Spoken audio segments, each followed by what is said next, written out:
We don't really know where Michael's at. Of course, the green light is on. We are 30 seconds into this session, and on the track we have Alex Yoong. He's had a fairly torrid weekend. He's been off the road quite a lot, but then so have the megastars, haven't they? We've seen Montoya, both Schumachers, Coulthard, Raikkonen. They've all had at least 3 spins apiece, and Michael Schumacher especially, actually. So they're absolutely on the limit, and I'm led to believe that the way the track is this weekend, on the line has a little, decent grip.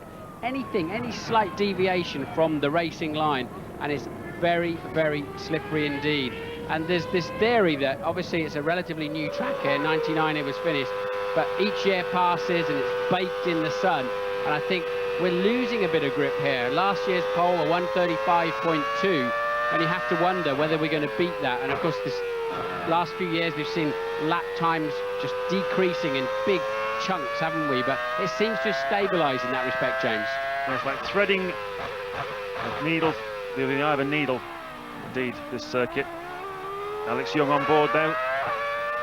Certainly been put in the shadows by his teammate Mark Webber, who got 5th place in Australia. Tremendous adulation over there for him. He's the local hero though here. Alex Yoong not had quite the same support as Webber had in Australia, but off the back of his 7th place, let's not forget, in that opening Grand Prix of the season, coming here. Still looks a little bit awkward in the car, I think. I think he's struggling to get fully up to speed with the Formula 1 car. That KL, of course, is very appropriate that he's the first man around here this afternoon.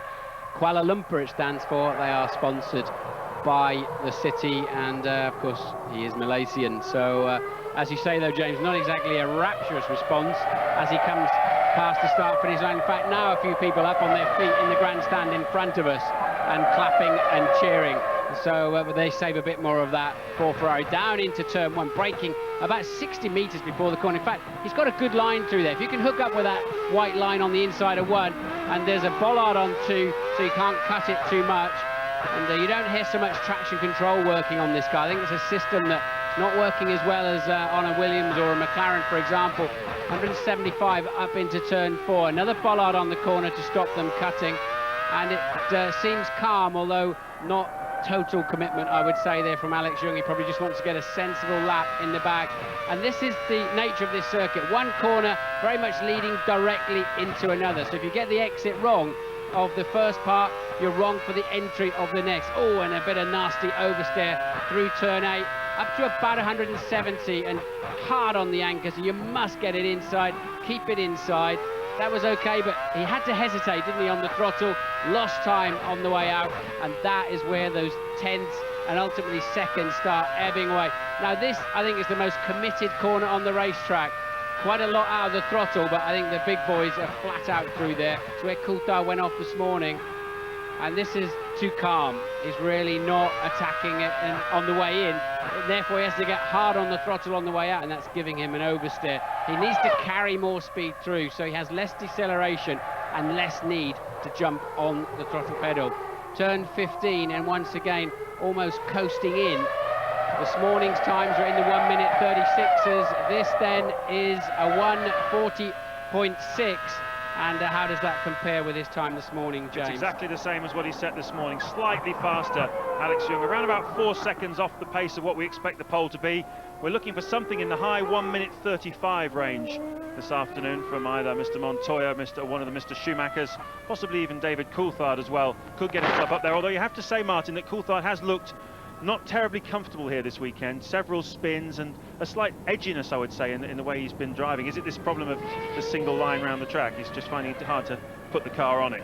I think because he lost the hours running yesterday, he's playing catch-up for the rest of the weekend. And this is a circuit, of course, where the teams don't test. It's not a facility where you're allowed to test, and the cost would be prohibitive anyway to bring the test team all the way over here. So those laps are crucial laps. It's not like when they go to Silverstone or Manicor or Monza, where they do lap after lap in the winter and through test sessions.